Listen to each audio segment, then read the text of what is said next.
Nations Security Council. That's your question.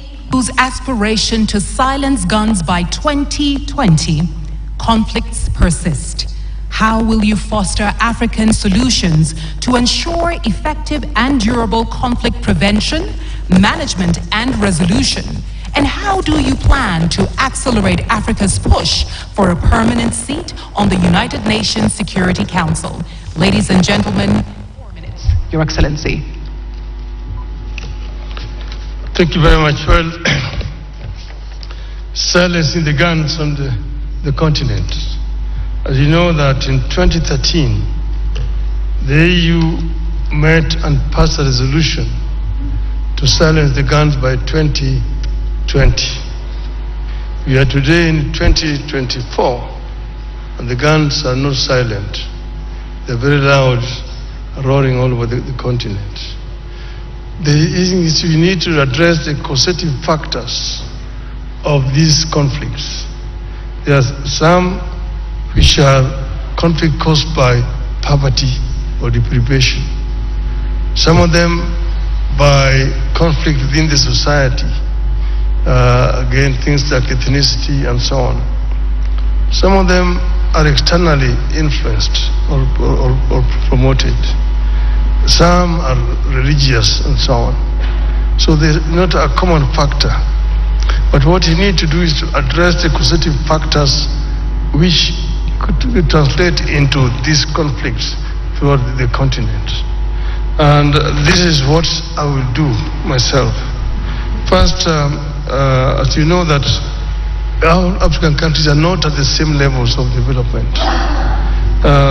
Those which are more developed, like for example in terms of governance, there are some areas where you have got exclusions of people, and as a result of this, there are some people move to use other means. We need to find a way of creating an environment or dialogue within our societies so that we can be able to prevent these differences, conflict ending up into violent confrontation between the various groups. We don't need to put a time span, but I'm sure that it is possible to end these conflicts and stop the guns by 2035, in my view. The other one is the issue of Africa's representation on the Security Council. This is something that's been long overdue. As you know that the UN was formed at a time when most parts of Africa were colonies. And that's why the UN structure as today does not deal with the realities of the world today. And the situation where you have 5 countries sitting in the Security Council with veto powers and Africa is not represented, a continent with 1.4 billion people, is not tenable and it's not accessible.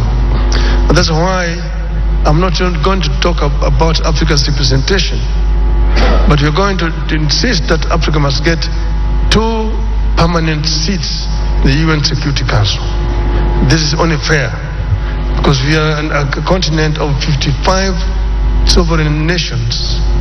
We cannot be excluded when Europe has got 3 permanent representations on the Security Council.